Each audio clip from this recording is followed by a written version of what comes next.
Did President Trump turn the GOP into a white nationalist party? After white nationalists attacked counter-protesters at the 2017 Unite the Right rally in Charlottesville, President Trump infamously said, "You had a group on one side that was bad, and you had a group on the other side that was also very violent." While some leaders say Trump's racism is unprecedented, we have racists, and they've existed, they've tried to get elected president. He's the first one that has. The truth is that racism has always been a central problem in U.S. politics. But why and how did the GOP, the party of Lincoln, become a political home for white nationalists over the last few decades?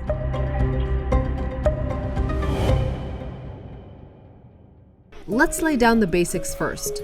What is white nationalism? According to the Southern Poverty Law Center, white nationalist groups like the KKK or neo-Nazis believe that white identity and upholding that identity should be the organizing principle of the United States and other countries in the West. In order to really understand how the GOP went from this to this, we have to start here, in 1854, the birth year of the Republican Party. It was founded after a law passed that would have made it easier for more slave states to join the Union. The new party stood against both the expansion of slavery and the power of the Southern slaveholding class. The abolitionist wing of the Republican Party, known as the Radical Republicans, pushed Lincoln towards emancipation by the end of the Civil War. After the war, these Republicans also helped pass the Reconstruction Acts and other laws to protect the rights of African Americans in the South. During Reconstruction, more than 500,000 black men became eligible to vote. For the most part, they voted Republican, since that was the party they associated with their newfound freedom. So during, of course, Reconstruction, it was a true coalition. The State House in South Carolina became majority black. But then, in 1877, Reconstruction ended. After Northern troops were withdrawn from the South, violent groups like the KKK were able to gain political power, and soon after, Jim Crow laws were enacted. When white power is restored in the South and the voting suppression eliminates black participation, you start to see Republicans also kind of lose their steam. Republican parties in some Southern states then began to purge black leadership. They felt like at that time the Southern, bloc is so strong in Congress that African Americans kind of become a people without a party for a little while. By the start of the Great Depression, the Republican Party had started to lose the majority support they received from black voters. In the 1920s, when Herbert Hoover did not respond to calls for an anti-lynching bill, that's when you get the first African Americans saying maybe this, loyalty we have to the party of Abraham Lincoln is something we should question. After World War II, Democrats began to embrace desegregation and civil rights, setting up political conflicts to come. White Southern Democrats were infuriated by the party's inclusion of civil rights in its platform for the 1948 election. Many of them stormed out of that year's party convention, then defected to form the States' Rights Democratic Party, also known as the Dixiecrats. They nominated former South Carolina Governor Strom Thurmond as their candidate, and actually managed to carry 4 states in the Deep South. The Dixiecrats ultimately failed to stop Truman from winning the White House, but this is still important to note because I'm sure that's when Republican strategists started kind of thinking, should we try to pick up some of those disaffected voters? The same tensions over civil rights that occurred under the Democrats in '48 began to fracture the Republicans some 16 years later. That's because the 1964 Civil Rights Act, which would outlaw discrimination of Americans based on, for example, race and ethnicity, became a divisive issue during that year's contentious GOP presidential primary. Conservatives in the party lined up behind Arizona Senator Barry Goldwater, who became the party's nominee. Goldwater is going to make a huge push through the South, called Operation Dixie. Strom Thurmond of South Carolina is going to flip. He's the first one to switch his party ID, goes on the stump, right, for Goldwater. He's going to win the Deep South states. Goldwater was eventually defeated by LBJ, but this loss was a pivotal moment for realigning the Republican Party towards the largely white conservative movement and the South. The GOP's efforts to really push back against leveling the racial playing field, it's not just about the South, but that was the map. They had to break that stronghold to have a chance of winning an electoral map. Political agendas based on white fears and opposition to civil rights continue to play a greater role in the Republican Party in the late 60s and early 70s. For example, Richard Nixon did this for the 1968 presidential election. He has to kind of reach those voters based on their racial fears without talking about race.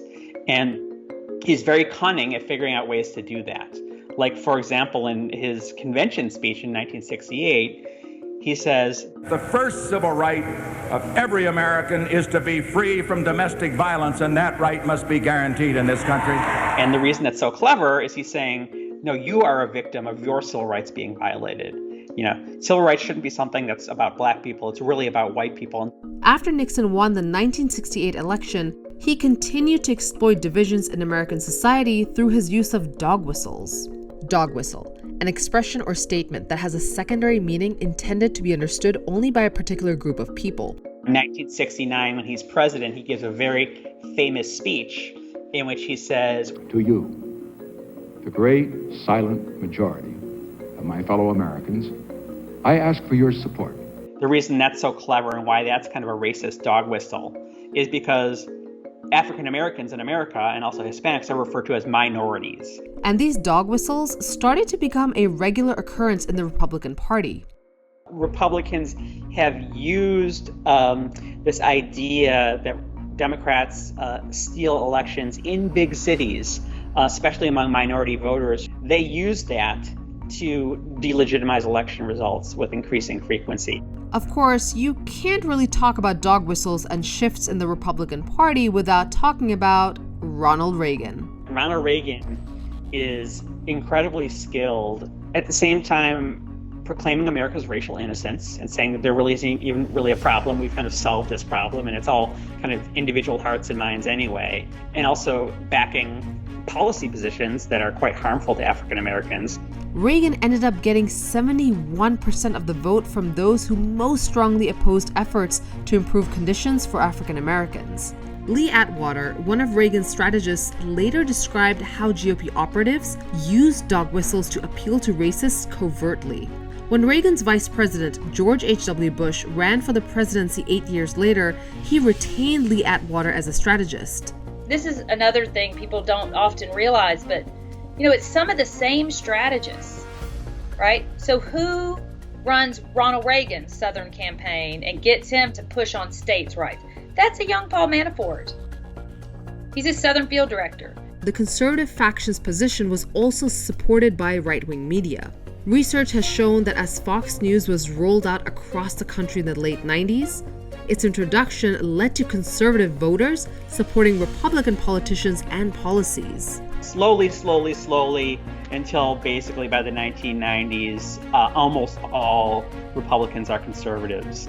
And the number of Democrats who have their old kind of loyalties to the old way of life of the South and are conservative are vanishingly few. By then, the Republican Party had completed its realignment. Republican conservatives increasingly used tactics like gerrymandering and voter ID laws to shape the electorate. Suppressing voters of color became a consistent strategy used to eke out electoral wins as demographics shifted across the country. The George W. Bush Justice Department Civil Rights Division actually filed the first voting discrimination suit on behalf of white voters. That's a first in the history of the Voting Rights Act. That's one of the reasons the Republican Party has what they call election security, which basically means creating this narrative that people are fraudulently registering and voting, this narrative that is supported by no evidence whatsoever. So if white nationalism in the GOP isn't new, how is Trump's presidency different than his predecessors? Well, rather than relying on dog whistles, Trump has made explicitly racist comments and appointed advisors with white nationalist ties. He won the presidency by winning the white demographic. A majority of white male and white female voters cast their ballot for Trump. At the same time, he lost the minority vote by larger margins than any other president in at least 40 years. It also seems like Trump's team has ignored the responsibility of governing those who did not vote for the president. The administration reportedly only took COVID-19 seriously once it saw that, quote, our people in red states were being affected. This is the part that's new. right? So before that, I don't know what people heard, what they said privately, but they were the president for the whole country. And they did not talk like that. I mean, you don't see, George W. being like, well, 9/11, New York's a blue state, right? I mean, you just don't see that. So that's next level. While Trump echoed Nixon's calls for law and order in response to recent uprisings against police violence, politicians running many of our nation's major cities have put the interests of criminals above the rights of law-abiding citizens. there's growing evidence that the whole dog whistle system, might not be able to survive Donald Trump. I mean, if you look at the polling, it's white suburbanites who are declaring their allegiance to the racial justice agenda in numbers that are unprecedented. Looking beyond the 2020 election, it's hard to figure out whether or not younger Republicans will continue to push the increasingly unpopular politics of white supremacy. But so far, it seems Republicans may have decided that their politics don't need to be popular. And for now, Trump's line is a useful tool for hanging on to power.